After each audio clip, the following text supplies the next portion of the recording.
just deciding what I want to do in regards to like November and stuff like that.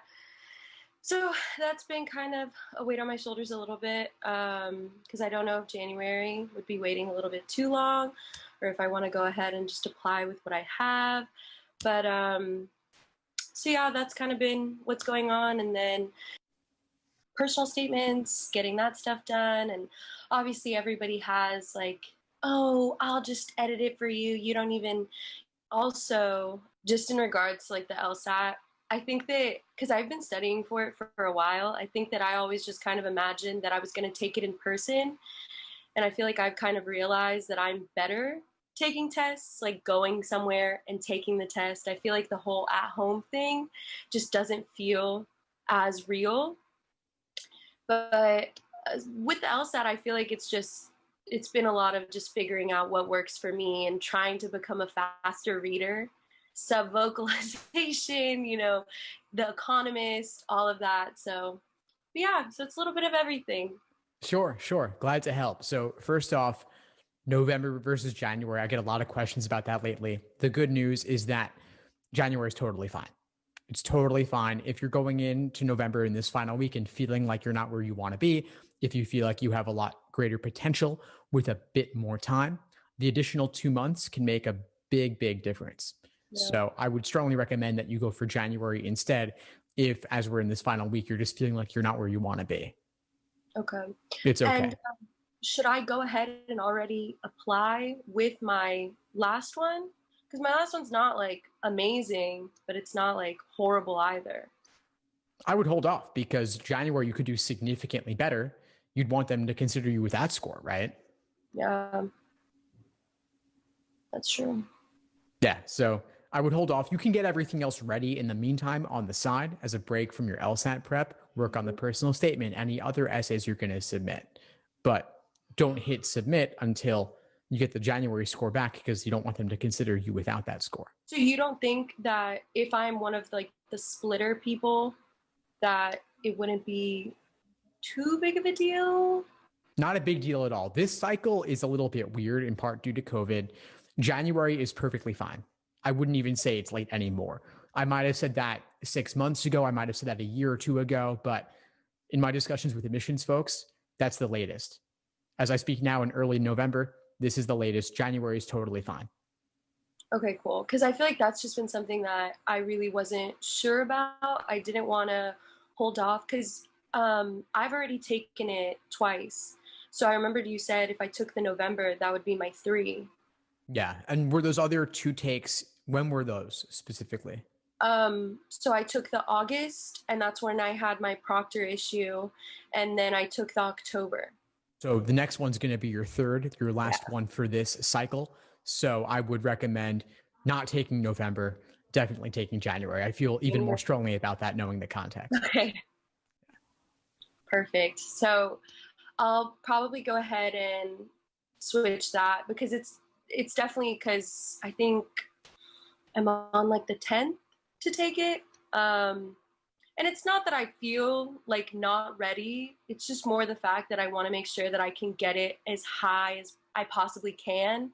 So it's kind of just like maybe I should hold off. But so yeah, I think probably holding off. Fantastic. Awesome. And those 2 months, I mean, I've seen how you show up in class. You really give it your all. You're very diligent and you understand this test better than most people. So I think with the extra 2 months, you could do far better with the extra time. Okay. Yeah, thank you for that. That just makes me feel a lot better because I feel like it's definitely something that's like, you should have apps in by December. And it was like, okay, what about January? So that makes me feel a lot better, but that's good to know. I think I'm definitely going to do that today and switch it. Awesome.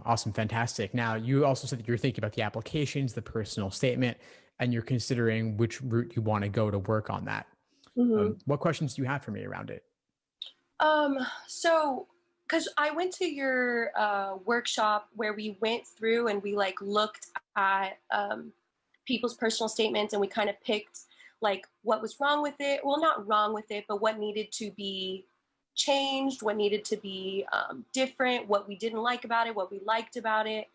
And I felt like that was super helpful because it kind of gave me more of like a this is what they're looking for. Maybe stay away from quotes, stay away from these things. But do you think, I've always been like a naturally stronger writer. I was a history major, so lots of writing, lots of essays. My only, like, I guess, concern is if I have people like my friends and, well, not like other like law school people, things like that, if they were able to help me. I just don't know if you think that going ahead and getting like a service or something where they do this all the time could maybe be beneficial, even if it is a little pricey, but because as you said, the personal statement really does show you kind of who I am outside of just my numbers and everything. So yeah. Yeah, good question. I mean, there are lots of fantastic former admission officers who offer admissions coaching. I offer admissions coaching one-on-one, and I'm doing plenty of that in the course as well. So I guess the question is, how good can you get it with the free and lower cost options for revision before going for a higher priced option? So of course you can have those in the, like, law students and such help you out with it. We can workshop it in the course and you'll get feedback from me and others on it there. And then if you still feel like you want to go significantly beyond that, then I would look into one of the higher priced options for getting some one-on-one support. But I would see how far, since you have access to the course, you have access to these application essay workshops that we're doing, where you can get feedback from pre-laws who may not have all the knowledge, but many of whom are great writers who can look at it with a critical eye and don't know you personally. You get anonymous feedback because they don't know that it's your statement. So they'll feel a bit more comfortable being honest about it. And I always feel comfortable being honest about these statements. I don't think it's serving anyone by telling you it's great when there's still a lot of work that can be done. Yeah. But you've got access to the course anyway. So why not workshop it there first and see where it goes? Okay, perfect. I'll definitely do that. And then, another thing, I've been watching a lot of your tidbits and like little YouTube videos about addendums. And so my GPA is not like a horrible GPA, but definitely freshman year, I was going through some things. And so my GPA in that sense, it definitely knocked me down. After that, which I know you've talked about, like how was like was it like at the end you were bad? Like, no, it definitely shows that like towards the end, like I did really, really well. So in the addendum, do I need to really talk about what exactly, because I don't want it to be a sob story either, like, oh, feel bad for me. I want it just to be more of like a, hey, these are the facts, this is what happened. Should I include, like, as you can see, like towards the end I did much better, or should it just be explaining what exactly happened during this time and why I didn't, do the best of my abilities? I would point out the upward trend. Okay.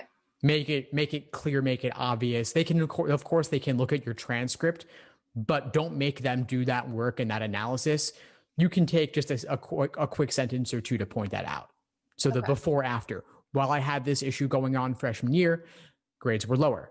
After that issue was resolved, grades were higher. Therefore, they don't need to be concerned about it going forward. Okay, perfect. Yeah, because that was just something that I wasn't sure how to like approach it, I guess, because I definitely didn't want it to be, because I did see one of them with one of the law school people, and they were just like, please don't make it a story, like make it straight to the point, concise, just tell us what happened.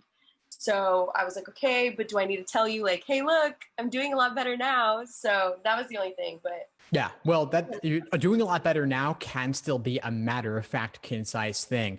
You don't want to just start laundry listing excuses and giving lots of narrative in an addendum. So I would agree with their take on it as well. Just like, don't be too flowery about it. Be direct, to the point, concise. Okay, perfect. And then, so addendums are just in regards to, something on your transcript that looks questionable or anything like that, correct? I'd say probably the most common ones are GPA addenda that I see. There's also, folks will often sometimes write an LSAT addendum. And then if there's anything else you need to tell them or want to tell them that can't be covered elsewhere, you can often write an optional essay as well. Do you think I should make a LSAT addendum because I've taken it? Well, I will be taking it 3 times. You can, if you want. You mentioned that the August LSAT, there were proctor issues, right? So yes. If you wanted to, you could say something very concise about it. If you already have a GPA addendum, though, you may not want to do an extra addendum for that. Especially, I mean, in last year, and when there was the digital LSAT transition to the tablet format, lots of tech issues there. Same with the LSAT-Flex, lots of issues here as well. So they're aware of the transitional LSAT format issues. So you don't need to do one. People often like to because it makes you feel better as an applicant to say that. I don't think it needs to be a huge question. I think August, October, January, it's not like they're 3 consecutive months. Yeah. August and October were consecutive administrations, but you're allowing more time for January. So I wouldn't say that you have to do it. Okay. I don't want to, explain everything to a T too. And they're just gonna be like, wow, like she really explained everything. Like, I don't want that either. Yeah. If it was really concise, it would be okay. But I don't think that you need to. I'd say it's a toss up either way. You can do it. You cannot do it. It's up to you. Okay. Trying to think. This is very helpful. Of course. But yeah, the course has been really, really good. Especially the one-on-one. Well, it's not one-on-one, but it's like the group aspect. It's extremely helpful because I feel like we're able to get our questions out. And like, I had done a couple other courses, but this has been like the first one where it's like a very kind of hands-on. And I feel like it's definitely helped with like my approach. And also I was really nervous doing the logic games thing, but it also was like reassuring, like, okay, I actually know what I'm doing, at least in like one of the sections, But yeah, I feel like my main thing probably going into January is just really, really, I've been honing in definitely on the harder logic games, but I think with the LR, I've definitely been like splitting them up into the types of questions and really trying to figure out which ones are getting me stuck and like which ones I feel like I'm just wasting so much time on. But reading comprehension, I'm trying my best to read The Economist, which has been super helpful because those are very dense and heavy. But the sub-vocalization, that's something that I've kind of been looking into because I saw on yours, it was like Spreeder. Yeah. I've also been trying to listen to like podcasts faster so that like my brain is processing things faster. So I'm hoping those help. Cool. Well, I'm glad that you've been finding the course useful. It's been fantastic to have you in it. Your presentation was great on logic games. And that's part of why I do those presentations, to let students build their confidence and show that you've got it and learn by teaching as well. And so if you ever wanted to do one on reading comprehension, I'd be happy to have you do that too. And come to the reading comp deep dives. We've been running pretty consistently. Those have been great. I'm doing another one tonight. And that's a place where we can talk about things like the sub-vocalization as well. We can always bring that in and bring in just ways to more deeply understand the passage and find those key portions that really just break it wide open. Okay. Well, I will be there. Fantastic. Well, it was great connecting with you, Jessica. Keep at it, and I'll see you then. Thank you so much. Of course. Bye. Bye. Thanks for tuning into the show. Please subscribe if you haven't done so already to be notified of new episodes as I release them. And feel free to reach out if you need anything at all as you move forward with your prep. I'm happy to help however I can. In the meantime, I'll wish you all the best and take care.